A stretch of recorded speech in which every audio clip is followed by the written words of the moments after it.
Welcome to the deep dive. We take a whole stack of sources, articles, research notes, and we boil it all down, extracting the most important insights just for you. Today, we're looking into a case that it started on what seemed like a totally ordinary Saturday afternoon in Cardiff, Wales. But it spiraled very, very quickly into this chilling mystery, left an entire community just reeling. How does a vibrant life, someone known for her dedication or her warmth, just suddenly vanish without a trace?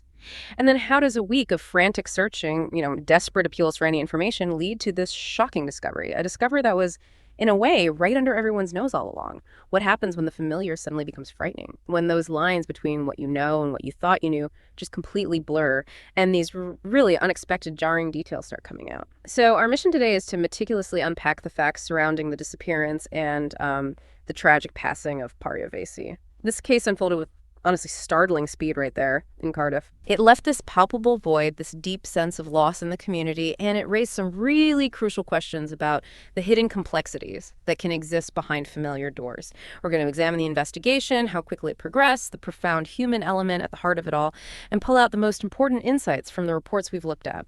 And for you, our listener, this isn't just us recounting events. It's really an invitation to understand the intricate layers of an investigation as it evolves, the significance, often underestimated, of seemingly small details, and how a community grapples with profound, completely unexpected loss. It's absolutely true. The escalation in this particular case was remarkably swift.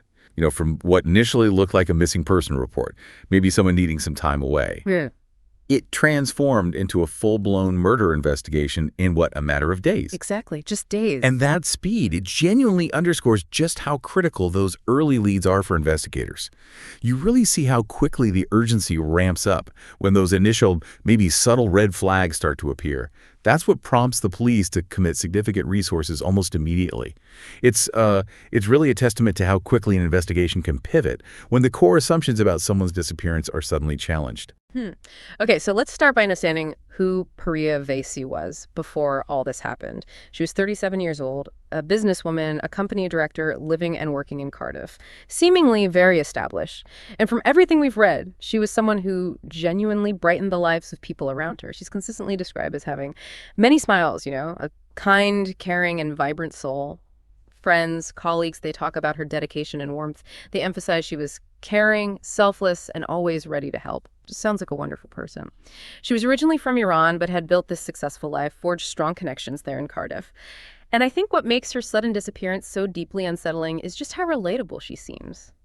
She wasn't some distant figure. She was a professional, a friend, an active member of her community, living what seemed like an ordinary yet very full life. And that level of everyday connection, I think that's precisely why her sudden absence hit such a deep chord within the community almost instantly. It brings home that really chilling thought, this could happen to anyone. Exactly. That relatability factor is huge. When someone with such an established routine, strong social ties, just disappears without any prior indication, any warning, it immediately triggers alarm bells. It's not the typical scenario where maybe someone chooses to leave. That might warrant a slower, perhaps less urgent police response initially. But Paria's whole persona, her life, it suggested an involuntary absence right from the start. Okay, so let's pinpoint her last known moments. These details are often so critical for investigators. Paria was last seen around 3 p.m. local time. This was on Saturday, April 12, 2025. She was leaving her workplace, which was in the Cantan area of Cardiff. We even have details of what she was wearing: a red top, a black zip-up hoodie, black pants or trousers, and sneakers. She was carrying a small handbag, pretty specific. And crucially, she was driving her car, her black Mercedes GLC. Some reports mentioned it as a 220, others a 200, but that's a minor detail, often happens early on. The key thing is she was definitely seen on CCTV leaving the Cantan area in her vehicle. And then nothing. From that moment, this vibrant life just stopped communicating, leaving behind only questions and this growing sense of dread. And that abrupt silence, that complete break from her normal patterns, that's precisely where the immediate red flag started waving frantically for those closest to her. Friends and family described her disappearance as totally out of character. And that phrase, out of character, it carries so much weight in these situations. It really does. It's not just mild concern. No, absolutely not. It's a deep, almost instinctive alarm that tells you something is fundamentally wrong. When someone's established patterns of behavior are so dramatically broken, like when they fail to show up for commitments they'd never miss, or they don't respond to messages when they always would. It speaks volumes to the people who know them well. This jarring disconnect, between Paria's highly organized, very social life and her sudden, complete silence, well, it screams involuntary disappearance to investigators from minute one. Right. They have to take that out-of-character assessment very seriously. They do. And because of this profound change in her usual routine, her disappearance was reported very quickly. The very next day, Sunday, April 13th. South Wales police immediately became, as they put it, concerned for her welfare. They recognized the unusual nature of her absence straight away. They weren't just, ticking boxes on a standard missing person report.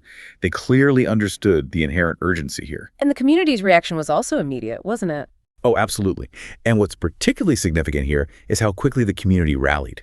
They swiftly started sharing her image, putting out appeals for information across social media, local networks. It really underscored that immediate sense of collective concern. And this community help. Honestly, it's often so incredibly critical for investigations. How so? What difference does it make in those early hours? Well, it provides not just general awareness, which is important, but also potential concrete leads. Imagine a resident who just happened to see a car matching the description driving erratically. Or maybe someone noticed a person acting unusually near where the car was later found, just for a fleeting moment. That single detail, maybe seeming insignificant to the person who saw it but shared with the police, Yeah. that could potentially eliminate hundreds of hours of fruitless searching. Or it could pinpoint a specific area for crucial CCTV review. Wow. It really becomes a collaborative effort in those vital early stages. The public's eyes and ears can be invaluable. That initial outpouring of concern, that rallying, it really sets the stage for what unfolded next, doesn't it? The anxiety must have been immense. Every hour passing without news, just amplifying the fear within Cardiff. And it was amidst this desperate search that a really crucial piece of the puzzle finally emerged, something that shifted the whole focus of the investigation. That was the discovery of Paria's vehicle. Just a few days after she vanished, on the evening of Tuesday, April 15th, her black Mercedes GLC was located. It was found on Dorchester Avenue, which is in the Penellan area of Cardiff. And that location is significant, right? Because it was quite a distance from where she was last seen. Yes, roughly 5 to 6 miles away from her workplace in Canton. Right. That immediately changes the geography of the investigation. Right. It suggests movement, a destination, maybe something happening after she left Canton. It's a break from her last known point. So the discovery of the Mercedes must have been absolutely pivotal. From an investigative standpoint, does the vehicle itself become a sort of witness? What kind of silent clues can it offer? Oh, absolutely. The vehicle often becomes a critical piece of forensic evidence, a self-contained potential crime scene in many ways. When Paria's Mercedes was found, it immediately prompted South Wales police to, significantly intensify their investigation. Bringing in the major crime team isn't just a procedural step. It signifies a substantial escalation. More resources, more specialized expertise. What does that entail, bringing in the major crime team? It means specialized forensic units are deployed. You often see those large white tents go up around the vehicle, partly to protect the scene from contamination from the weather, but also from prying eyes. These teams meticulously sweep the vehicle. They're looking for fingerprints, DNA hairs, skin cells, you name it, fibers from clothing, soil samples, any trace evidence that could link the car or Paria to a suspect or another location. Tiny traces. Exactly. They'll be looking for signs of a struggle inside the car or anything out of place. They also bring advanced data analysis capabilities, dedicated interview teams trained in complex cases, and often they work round the clock. It's really the point where the police commit their absolute top-tier assets to an investigation. And that usually happens when they strongly suspect a serious felony like, tragically, murder. And it seems they reached that conclusion quite early. Yes, that rapid shift from treating it as a standard missing person case to a full-blown, high-priority inquiry, even before Paria's body was discovered, is incredibly telling. What could have triggered that pivot so quickly? Well, it strongly suggests that significant leads were developing very fast. It could have been something specific they found in the car, perhaps evidence suggesting foul play. Or it could have been a crucial piece of intelligence gleaned from early interviews, maybe with family or close associates, that pointed away from a voluntary disappearance and strongly towards a more sinister scenario. They would have also been rigorously reviewing CCTV footage, not just from Canton, but now intensely focusing on the Penelon area where the car was found, meticulously trying to piece together any movements, any individuals connected to that car appearing there. And talking to residents. Absolutely. Extensive house-to-house inquiries in the Penelon area, asking residents if they saw anything, heard anything, no matter how minor it seemed at the time. Did they see the car arrive? Did they see anyone near it? The sheer speed of their escalated response implies a growing internal certainty that this is tragically not going to be an ordinary missing person case. And sadly, that growing certainty proved to be devastatingly accurate. Just a week after Paria vanished, on Saturday, April 19th, the authorities announced what they starkly described as a grim development. Paria's body had been discovered. And the location added another layer of just unexpected intimacy and horror to the tragedy. It was found at an address in the Penelon area of Cardiff specifically, in the garden of her estranged husband's home. That location. Yes. The significance of finding her there so close to a central figure in her life, particularly an estranged partner, cannot be overstated in an investigation like this. It immediately sharpens the focus. You could see it visually, too. Forensic teams were quickly spotted setting up those large white tents again, this time at the suburban garden property. A very stark public sign of the gravity of the situation and the meticulous work that was about to begin there. Detective Chief Inspector Matt Powell, who was leading the investigation, officially confirmed the community's worst fears. He described it simply as a sad and tragic end. A devastating confirmation. Now, what's truly remarkable here, almost hard to comprehend, is the timing of the arrests. Arrests were made even while the search was technically still ongoing, or at the very least, right around the same time her body was discovered. Yes, that synchronization is striking. It strongly suggests that detectives had already uncovered compelling leads very, very early in the investigation. Even before the full, awful extent of the tragedy was publicly known, the individuals identified were a 41-year-old man and a 48-year-old woman. The man was soon identified as Alireza Ascari, 41 years old, from Penelon, Cardiff. And critically, the reports confirmed he was Paria Veisi's estranged husband. The woman was identified as Miriam Delavery, 48, from White City Estate in West London. Some reports mention Australia Road specifically. So the immediate connection to the estranged husband, combined with the discovery of her body at his property, that undoubtedly focused the investigation incredibly quickly, leading to these very swift arrests. It must have. And the charges they brought against these two individuals, they really underscore the gravity and perhaps the complexity of the case that investigators had built so rapidly. Absolutely. Alireza Ascari, Paria's estranged husband, faced multiple very serious charges right from the outset. Firstly, the most serious murder. This charge directly links him to Paria's passing, alleging he intentionally caused her demise. Okay. Secondly, he was charged with preventing a lawful and decent burial of a dead body. Now, this charge is highly revealing. How so? What does it imply? It implies a deliberate attempt to hide the body or conceal the crime itself. It makes you really wonder about the events immediately following her passing. What actions were taken to obscure what happened? It suggests perhaps a desperate, maybe spur-of-the-moment attempt to avoid discovery, or potentially even a more pre-planned effort to dispose of the remains improperly. Right, it points to actions after the death. Precisely. But then there's the third charge against Ascari, which is assault occasioning actual bodily harm, or ABH. This one is particularly significant. Why is ABH so significant here, alongside the murder charge? Well, ABH is a specific legal charge, meaning the assault caused some level of actual physical injury, something beyond just fleeting pain or discomfort, but not necessarily grievous or life-threatening injury. Its inclusion here is crucial because it often suggests a prior physical confrontation, or maybe even a pattern of violence leading up to the main fatal event. Ah, so it might point to an earlier incident. It could. If we consider this in the broader context, it gives us a potential glimpse into a narrative of escalating conflict, or perhaps a preceding struggle that didn't immediately result in her death but was part of the sequence. It implies the investigation isn't just focused on the final act, but also on the context, the relationship dynamics, and any preceding actions or violence. Okay, that adds another dimension. Now, what about Miriam Delavery? What were her charges? Miriam Delavery also faced serious charges. She, too, was charged with preventing a lawful and decent burial of a dead body, similar to Ascari, again, implying an attempt to improperly dispose of the body or hinder its discovery. So, potentially involved in the concealment aspect. Yes, but the second charge against her is conspiring to pervert the course of justice. This one is particularly fascinating from a legal and investigative perspective. Conspiring to pervert the course of justice, what does that usually entail? It typically implies an agreement, a conspiracy between her and Ascari, or possibly even others, to deliberately obstruct the investigation or mislead the police. This means they allegedly work together, in concert, to deliberately obstruct, tamper with, or maybe manipulate evidence or witness testimony, the specific intent being to hinder the police investigation and mislead the judicial process. Wow, so that suggests a deliberate cover-up effort involving more than one person. That's what the charge alleges. It raises really important questions. How deeply was she allegedly involved in this cover-up? What might her motive have been? And what specific actions were allegedly taken to try and thwart the legal process? It suggests a conscious, concerted effort to hide the truth and, well, frustrate justice. It's clear the authorities felt they had a strong case right from the beginning.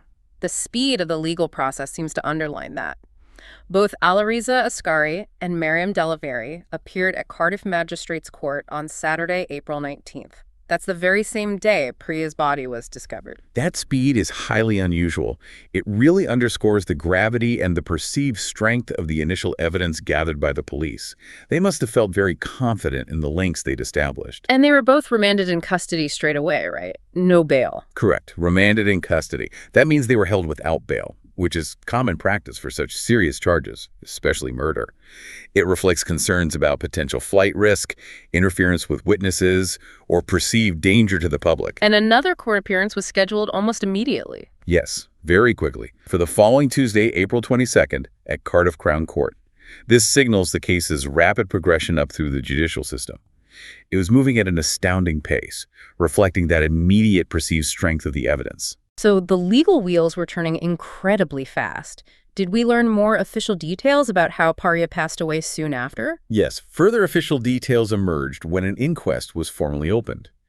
An inquest, for listeners who might not be familiar, it's a formal judicial inquiry. A coroner conducts it to establish the basic facts surrounding a death, the who, when, where, and how, particularly when a death is violent, sudden, or unexplained. Right.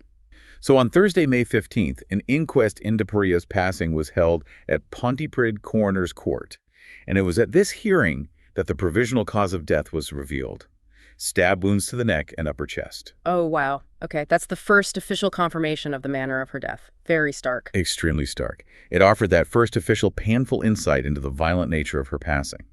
The coroner, Patricia Morgan, explicitly described Mrs. Veisi's death as violent in nature during the hearing. She also formally conveyed her deepest condolences to Paria's family and friends, acknowledging the profound impact. And then the inquest was paused. Yes, standard procedure in cases like this. The inquest was swiftly adjourned, put on hold, until the conclusion of the criminal proceedings. This is done to ensure the full criminal legal process can unfold without interference and to avoid any premature disclosures or findings from the inquest that might potentially prejudice a future jury trial. Makes sense. So the criminal case continued. What happened at the next court appearance? As the legal process moved forward, both Ascari and Delaverry appeared again at Cardiff Crown Court. This was on Friday, May 16th. And what's particularly illuminating here is how they responded to the charges, because they took different approaches. Oh. Miriam Delaverry pleaded not guilty to both charges against her, preventing a lawful burial and conspiring to pervert the course of justice. This clearly indicates she intends to vigorously fight those allegations in court. Okay, a clear denial. What about Ascari? Alariza Ascari, however, did not enter a plea at that time. This is actually a common strategy in complex cases, especially when facing a murder charge. Why would someone not enter a plea? It often allows the defense team more time to fully review the extensive evidence disclosure they'll receive from the prosecution, time to conduct their own investigations, perhaps commission expert reports, or, as one report mentioned, potentially obtain psychiatric reports for their client. It avoids committing to a plea before they have the full picture. I see. So more time needed. Was a trial date set then? Yes, a provisional trial date was set, a 4-week trial scheduled to begin in October. 4 weeks? That sounds like a long time for a trial. It does indicate the anticipated complexity of the case. It suggests a significant amount of evidence will likely be presented by the prosecution, probably involving detailed forensic evidence, numerous witness testimonies, perhaps digital forensics like phone records or location data. And all of this will be rigorously examined and challenged by the defense teams. And both remain in custody. Yes, both remained remanded in custody. This continues to reinforce the perceived severity of the charges and the assessment of risk, flight risk, risk to the public, or risk of interfering with the justice process. Okay. So you have these differing pleas, the setting of a lengthy trial period. It makes you really start to think about the different legal strategies that might be employed and how meticulously the prosecution must be building its case, especially given the various interconnected charges against both individuals. It signals this is going to be a detailed and likely protracted legal battle to uncover the full truth. And even with charges filed, court dates set, the police work didn't just stop, did it? They remained on the scene for a while. No, absolutely not. That police persistence in the investigation was unwavering, which really demonstrates the meticulous nature of these high-stakes cases. Detectives and crime scene investigators were actually expected to remain highly active in that Penland area for about another week after the charges were filed. Why so long after arrests and charges? Well, it's not just about packing up the tents and leaving. It's about continuing to gather every last potential piece of evidence, ensuring every single stone has been turned. As one source put it, it's about fine-tuning the case. This could mean going over details again, maybe re-interviewing certain witnesses based on new information that's come to light from the initial interrogations or forensic findings. It could involve analyzing further digital data, cross-referencing timelines, essentially ensuring that the case file handed over to the Crown Prosecution Service for the trial is as robust, as detailed, and as airtight as humanly possible. They're not just looking for one key piece of evidence then. No, they're building an entire narrative for the court, supported by multiple strands of evidence, piece by painstaking piece, anticipating defenses, closing potential loopholes. And they kept appealing for information, too.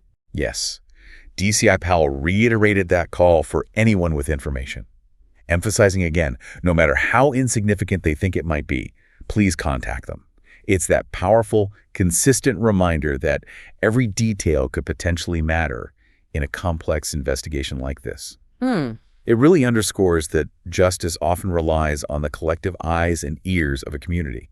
And sometimes, truly, the smallest piece of a puzzle, a fleeting observation someone dismissed, a seemingly trivial detail, can be the one that clicks everything into place for investigators. It might corroborate another piece of evidence or open up a new line of inquiry they hadn't considered. It's a testament to the power of community involvement, even after arrests have been made. Absolutely.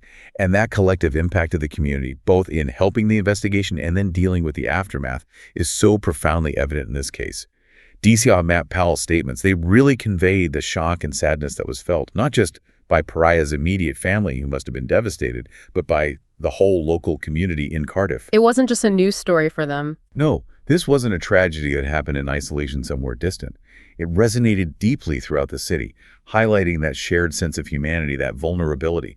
And family liaison officers, or FLOs, are continuing to provide that crucial support to Paria's family, which is standard procedure, yes, but absolutely vital in these unimaginable circumstances, helping them navigate the immense grief, the trauma, but also the complexities of the ongoing legal process. That support must be invaluable. Incredibly so. And the police also made a specific point of expressing public gratitude. Detectives thank the public for coming forward with information. That recognition is important because, as we discussed, community help can be instrumental in unlocking major leads. It's a real testament to how ordinary people can directly contribute to the pursuit of justice, often providing those crucial missing pieces that professional investigators might not uncover through conventional means alone. And beyond the investigation, the community also came together to remember Paria herself, didn't they? To make sure she wasn't just a name in the headlines. Yes, that remembrance aspect has been a significant part of the community's response. It helped transform a shocking headline back into the deeply personal loss it was. Around 100 mourners gathered to remember her, to pay tribute, at the iconic Norwegian church down in Cardiff Bay. Wow, 100 people. That's a significant gathering. It was. Apparently the church was so full that some mourners had to move outside just to allow others in. That really showcases the profound impact she clearly had on so many lives.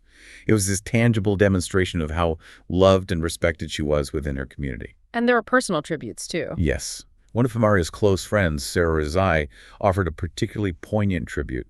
In her words, they really stick with you. They humanize the tragedy beyond the cold, hard facts of the case. She said Paria wasn't just someone in the headlines. She was a kind, caring, and vibrant soul who brought joy to everyone around her. That description again, vibrant. She continued. She was caring, selfless, and always ready to help. We are devastated, heartbroken, and still in shock. And that just really personalizes it, doesn't it? It reminds us that behind every case file, every legal charge, there's a real person. Someone whose absence leaves this immense, irreplaceable void in the lives of the people who knew and loved her.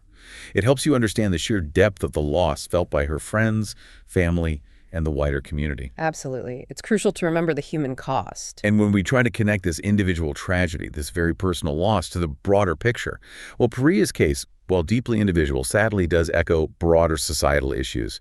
Multiple sources we looked at drew this connection, highlighting that her passing, tragically, isn't an entirely isolated type of incident. Well, as one commentary noted, Paria's case is not isolated. It echoes other tragedies, underscoring the urgent need for societal awareness and intervention in matters of domestic violence and coercive control.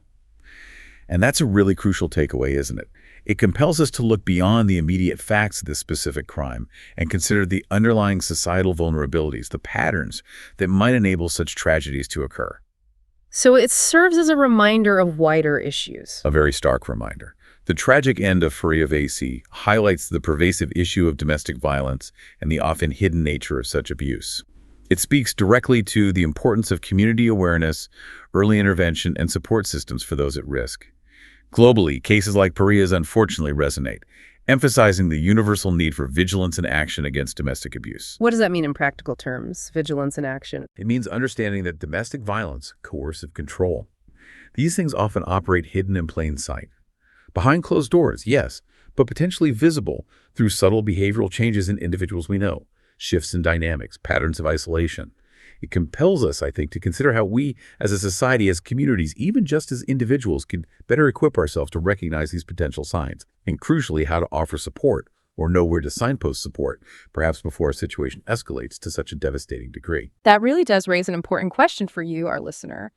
How do these individual tragedies, like Paria's, compel us to look at the broader patterns within society? And what role can that heightened awareness, that community vigilance we've talked about, actually play in shining a light on these often hidden shadows?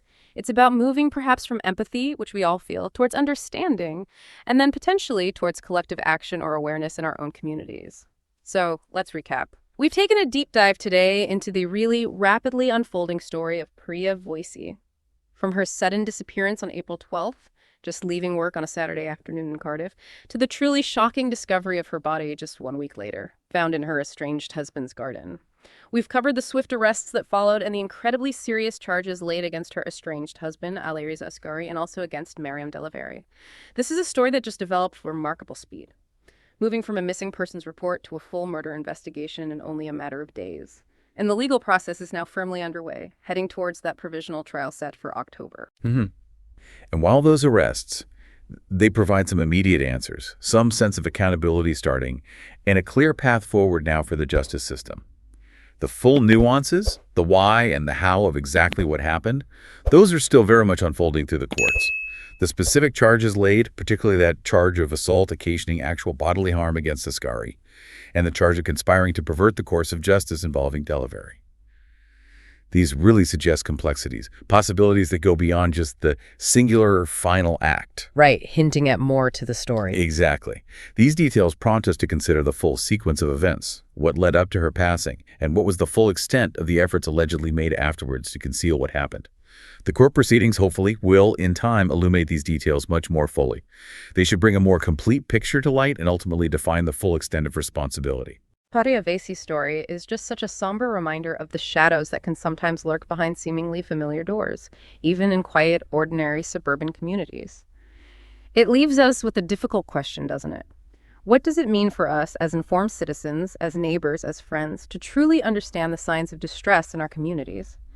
And how do we ensure that tragedies like this prompt not just sadness and shock, but also a renewed commitment to vigilance, to support for those who might be vulnerable around us? How can we perhaps get better at recognizing when someone's out-of-character disappearance might signal something deeper, a more urgent crisis, prompting us maybe to step in or at least alert authorities before it's tragically too late?